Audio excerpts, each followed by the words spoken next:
We're up close and personal with my own carrot stick, because that's what I love to use to get those big reds. But let me tell you, there's a couple of tips here that are great. First of all, people tell me, says, you know, if you're using topwater or any baits and you're tying direct with Power Pro or any braided line, is there a knot that you have to tie differently? Well, absolutely. Even in the trialing knot, if you're not doing a loop knot and you're gonna put it through, this is important.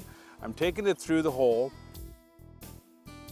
doing a regular trialing knot. So you're gonna go over 5 times and you're gonna take this, and what you wanna do is, certainly you're gonna go through the loop here. Now that's the first thing. Most people go through this once and that's it. You cannot do that with braided line because it'll slip. And you go, geez, I tied a good knot. You have to go through there once, and you have to go through there a second time, and then pull a big tag and then tighten it. That's my knot of choice. But using topwater on these big reds is exciting. It doesn't matter whether you're using a nice big white plug like that or black. I tell you, it's the action on top of the surface. These big redfish in Venice eat everything. So I love using them because you really don't know when they're gonna strike, because they are such a hungry animal here in the water. Another bait that we're using here is a good old spinner. You know, Bayou Buck lures. This is like a simple spinner bait where you can change the jig weight. I love the hooks, they're perfect. The Bayou Buck lures, nice single spinner. All right, you've got great action with a good hook.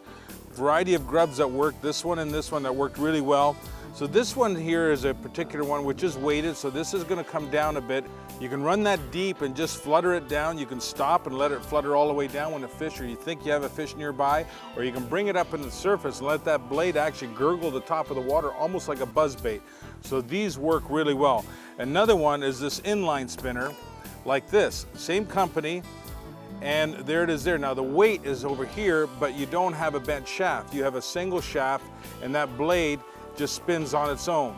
Again, you can change the grubs, nothing's a problem, whether you want to use light color or dark. But these baits worked well the whole time that we were there. I tell you, we had a competition going between casting out the topwater, casting the spinners, but those fish eat. So try these lures, try that tip, make sure you tie the right knot, and you won't lose any fish.